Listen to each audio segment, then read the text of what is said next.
আরে আজকে মেনু কি আছে গো? আজকে ওই তো পনির করবো আর মেথি শাকগুলো কালকে বেছে রেখেছিলাম। মেথি শাকের পরোটা। মেথি শাকের পরোটা আর পনির? হুম। আর কি চাই? শেষ পাতে মিষ্টি মিষ্টি কিছু হবে না? মিষ্টি ওই তো মটর পনির করছি, মটর খাবে আবার কি খাবে? মেথি শাকের একঘেয়ে আমি চচ্চড়ি খাচ্ছ, আজকে ভাবলাম একটু শীতে মেথি শাকের পরোটা বানাই।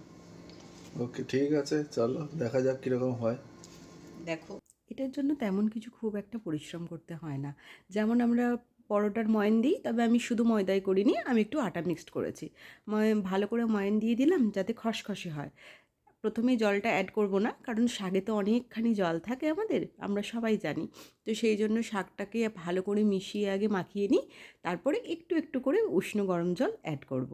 তারপরে একটুখানি একটুখানি বলবো না, 1-1.5 ঘন্টা রেস্টে রাখলে খুব ভালোই হয় মাখানোটা। ডোটা সফট হলে তারপরে একটা একটা করে লেচি কেটে নেব, আর বেলনিতে একটা একটা করে বেলে নেব। আমি আটার সাহায্যে বেলেছি, কারো যদি প্রয়োজন হয় সে তেলের সাহায্যেও বেলতে পারে। তারপর কি আর, তারপর তো আমরা সবাই জানি একটা একটা করে তাওয়াতে সেঁকে নেব। তবে তেলে না ভেজে যদি ঘিয়ে ভাজেন, এর স্বাদটা কিন্তু দ্বিগুণ বেড়ে যায়। কারণ এই শীতকালে গরম গরম পরোটা খুব খেতেও ভালো লাগে। আর এদিকে আমি একা না, আমার সাথে কর্তামশাই, ছেলে সবাই কাজে লেগে গেছি। ছেলে আছে ক্যামেরায়, কর্তামশাই কাটছে পেঁয়াজ, আর আমি ওদিকে একটা একটা করে বেলে নিচ্ছি। এদিকে আমাদের মাটার পনির পুরো রেডি।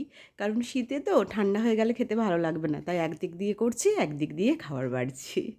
চলুন, আমাদের তো রাতের ডিনার পুরো রেডি। আর সবাই খেয়ে নিই। চলুন, টাটা, গুড নাইট, শুভরাত্রি সবাইকে। আমার হনুমান যখন ভালো বলেছে তো ভালো।